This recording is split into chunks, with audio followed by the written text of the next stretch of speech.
Maya selingkuh. Pembalasan anak laki-lakiku. Part 47. POV Author.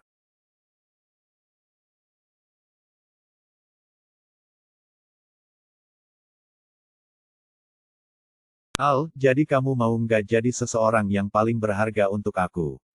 Tanya Yuda lagi penuh harap. Alea meragu, dia semakin bingung akan menjawab apa. Namun di satu sisi dia juga tidak ingin memberi harapan pada Yuda.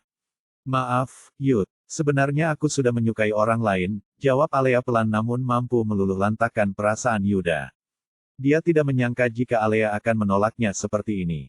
Setidaknya Alea bisa menjawab akan berpikir dulu, tidak harus langsung menolak seperti ini. Tapi, Al, sanggah Yuda cepat, dia sama sekali tidak menyangka jika Alea akan menolaknya segampang ini. Siapa laki-laki yang telah merebut perasaan Alea? Kenapa begitu mudahnya Alea berpaling? Apa sebegitu istimewanya laki-laki itu?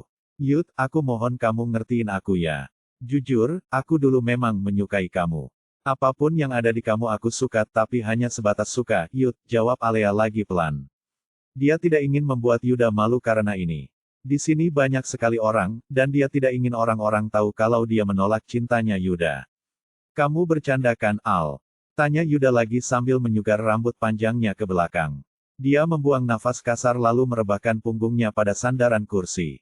Yud, jangan gini. Kita tetap baik-baik saja, karena aku dan dia juga tidak mempunyai hubungan apa-apa untuk saat ini, ucap Alea penuh harap. Dia tidak ingin hubungannya yang selama ini baik-baik dengan Yuda berubah. Alea tidak ingin hanya karena masalah perasaan hubungan mereka menjadi renggang. Namun Alea juga tidak bisa menerima perasaan Yuda begitu saja. Tidak mungkin dia memberi harapan palsu pada seorang laki-laki yang benar mencintainya. Menurut Alea lebih baik Yuda sakit hati sekarang, daripada dia harus tahu semuanya setelah mereka menjalani hubungan. Lagi pula Alea juga tidak mau berpacaran, dia ingin memantaskan diri untuk Ali. Dia pernah mendengar pepatah, yang mengatakan jika wanita baik hanya untuk laki-laki yang baik. Alea ingin memperbaiki diri, dia ingin membuktikan pada Ali jika dia pantas untuknya. Bukan wanita yang bernama Aini itu. Brum. Tiba-tiba di tempat mereka duduk berjatuhan bunga dan juga balon berwarna pink dan biru yang berbentuk hati. Alea sangat terkejut dengan semua perlakuan yang dilakukan oleh Yuda. Mahasiswa dan mahasiswi yang dari tadi duduk di dekat mereka segera berteriak histeris. Meneriaki Alea agar menerima cinta Yuda. Ternyata Yuda sudah menyiapkan semuanya, dia bahkan sudah menyewa kantin itu untuk mengungkapkan cintanya pada Alea. Karena dia sangat yakin jika Alea akan menerima cintanya. Namun nyatanya dia ditolak mentah-mentah. Terima, ayo Alea bilang iya ke Yuda. Suara-suara teriakan itu semakin membuat Alea bingung.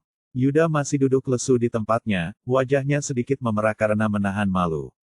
Alea jadi serba salah, dia bingung harus berbuat apa sekarang. Yud, panggil Alea pelan. Entah mengapa rasa bersalah langsung menyelimuti hati Alea. Dia menjadi seperti seorang yang sangat jahat sekarang. Entah apa yang harus dia perbuat sekarang, semua menjadi serba salah. Ayo dong, Yud, kejutan selanjutnya akan segera datang, teriak seorang laki-laki sahabat Yuda di kampus. Alea melihat ke arah pintu masuk ke kantin. Datang dua orang yang membawa bunga yang berukuran besar. Bunga mawar putih, bunga kesukaan Alea. Seseorang itu datang menghampiri Yuda dan Alea yang masih duduk di kursi masing-masing. Akhirnya Yuda bangun, kemudian mengambil alih bunga itu dan berdiri di depan Alea. Wajahnya sedikit pucat sekarang, semakin membuat Alea merasa bersalah. Alea mengedarkan pandangannya ke segala penjuru. Ingin sekali rasanya dia menghilang dari sana. Andai jurus menghilang ada, dia ingin memakai itu. Alea, aku sangat mencintaimu. Sungguh, sangat mencintai, ucap Yuda dengan mata berembun. Semakin membuat Alea merasa bersalah dan bingung. Ayo dong, Alea. Terima Yuda, kalian sangat serasi, teriak yang lainnya. Tangan Alea mengambil bunga dari tangan Yuda. Dia sudah memutuskan untuk jujur dengan hatinya. Alea tahu, semua keputusan yang dia ambil pasti akan ada efek sampingnya. Suara teriakan itu kini semakin riuh saat Alea mengambil bunga dari tangan Yuda. Nya 3. Jadian. Alea menelan ludahnya dengan susah payah, kemudian tangannya mengarah ke atas meja. Dia menyimpan bunga yang diberikan oleh Yuda di sana.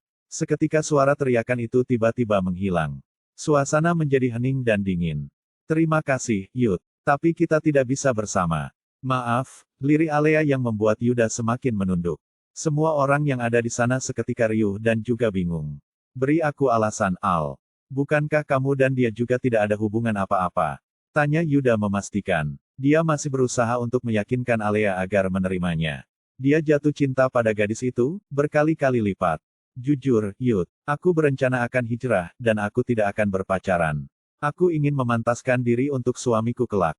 Jika kita berjodoh, tidak ada yang bisa melarangnya, jawab Alea yang membuat Yuda menganggukkan kepalanya. Kini perasaan Yuda sedikit lega, karena alasan yang diberikan oleh Alea barusan tidak seburuk jawabannya tadi. Dia tidak bisa membayangkan jika Alea menjawab sudah mencintai laki-laki lain. Yuda pasti akan sangat hancur. Maaf, Yud, aku nggak bisa membohongi semua orang yang ada di sini. Aku juga nggak bisa mempermainkan perasaan ini, ucap Alea lemas. Dia sebenarnya tidak bisa melihat wajah Yuda seperti ini. Tidak apa, Al, aku juga udah terbiasa dibuang, jawab Yuda sambil tersenyum tipis. Semakin membuat hati Alea hancur, dia merasa sangat jahat sekarang. Yud, panggil Alea lagi. Udah, Al, makasih untuk semuanya, aku harap kamu benar-benar hijrah dan memantaskan diri. Aku juga akan memperbaiki diri, biar pantas mendampingi dan menjadi imam kamu, ucap Yuda lirih. Semakin membuat Alea merasa bersalah. Tapi kalau boleh aku tahu, siapa laki-laki itu? Tanya Yuda lagi yang membuat Alea semakin menunduk dalam. Maya, kamu lagi di mana? Tanya Rahman saat panggilan telepon sudah terhubung. Sebenarnya hari ini Rahman sibuk mencari pekerjaan ke semua perusahaan. Dia tidak ingin Yuda menuduhnya menghabiskan harta Maya. Aku lagi kerja, Mas, jawab Maya sekenanya, membuat Rahman menjadi semakin curiga. Saat ini Rahman sedang mengikuti mobil Maya dari belakang. Tadi saat dalam perjalanan pulang, Rahman tidak sengaja melihat Maya yang masuk ke dalam mobil bersama dengan laki-laki. Makanya Rahman berusaha mengikuti mereka. Sebenarnya Rahman sudah curiga pada Maya kalau dia memang ada main dengan laki-laki lain. Hanya saja selama ini Rahman diam, karena dia tidak ingin kehilangan harta dan juga mobil dari Maya. Jika mereka bercerai, otomatis Rahman kembali miskin dan tidak punya apa-apa. Berarti kamu di kampus? Tanya Rahman lagi memastikan. Iya, Mas. Aku masih di kampus, aku harus periksa nilai ujian anak-anak, jawab Maya berbohong. Semakin membuat dada Rahman kian sesak. Selama hidup berumah tangga baik itu dengan Aini dan Maya, dia belum pernah sekalipun dihadapkan dengan situasi seperti ini. Karena sejak dulu, Aini tidak pernah dekat dengan laki-laki manapun selama masih menjadi istrinya. Aini juga selalu menjaga aurat dari pandangan laki-laki lain. Kamu nggak bohong kan, sayang? Tanya Rahman lagi. Dia ingin melihat tingkat kejujuran Maya. Iya, Mas. Kamu bawel banget, dah aku sibuk. Jangan ganggu. Bentak Maya yang langsung mematikan sambungan teleponnya. Semakin membuat dada Rahman bergemuruh hebat, dia tidak menyangka jika Maya tega berbuat seperti ini padanya. Padahal dia meninggal semuanya demi Maya. Dia meninggalkan keluarga, demi menikah dengan Maya. Rahman terus mengikuti mobil Maya. Hingga akhirnya mobil itu berbelok menuju hotel. Dada Rahman semakin bergetar hebat. Maya turun dari mobil dan berjalan masuk ke dalam hotel. Dia dirangkul oleh laki-laki yang umurnya jauh lebih muda dari Maya. Rahman hanya bisa menatap dengan nanar ke arah Maya.